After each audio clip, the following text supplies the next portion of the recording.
Aborder de manière intellectuelle ou croyante la résurrection de Jésus ne suffit pas pour accueillir pleinement la bonne nouvelle permettant d'éradiquer le mal et la mort. Faut-il encore être dans cette triple dimension? Le Christ ne m'appartient pas exclusivement, il concerne toutes les cultures, il ne se réduit pas en une seule culture, il concerne toute l'humanité, toutes les humanités de tous les temps. Cela demande donc un dépassement de nos a priori. C'est l'antidote à toute forme d'idéologie religieuse.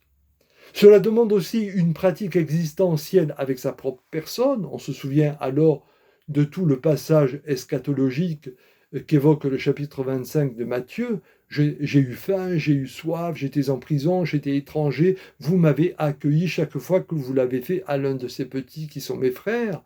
C'est tout le programme éthique des béatitudes, véritable charte du royaume de Dieu. Autrement dit, si l'on veut croire au Christ, il faut le rencontrer dans l'expérience au quotidien.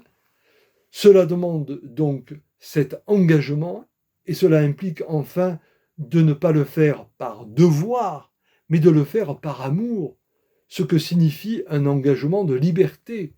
Car la religion humaine est toujours bâtie sur la peur qui conduit aux errements de la croyance et qui consiste à toujours imposer une morale de devoir par la peur d'une condamnation d'un divin.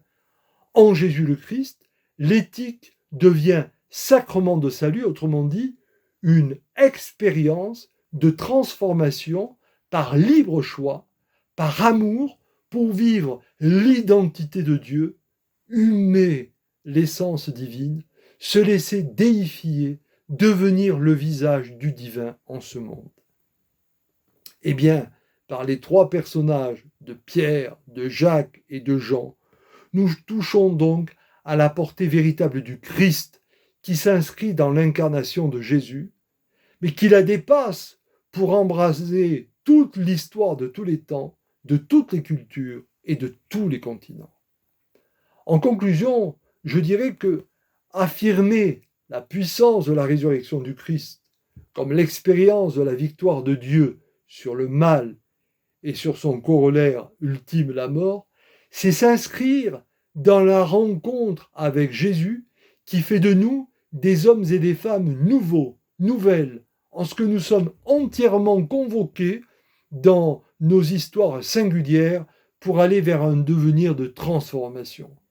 Ce n'est donc plus l'éradication d'un mal par un bien, c'est la grande victoire de la vie par le vivant dans l'amour inconditionnel. Tel est le sens de la victoire du ressuscité sur toutes les formes de mal que nous pouvons connaître et traverser.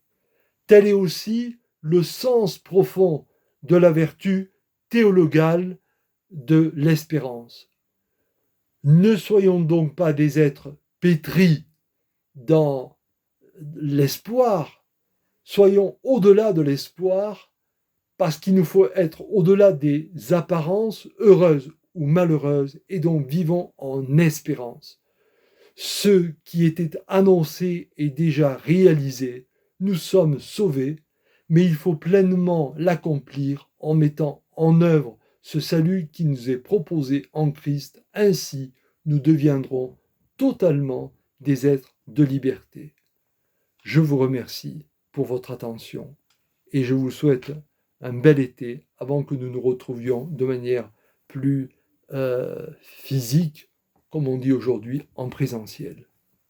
À bientôt mes amis.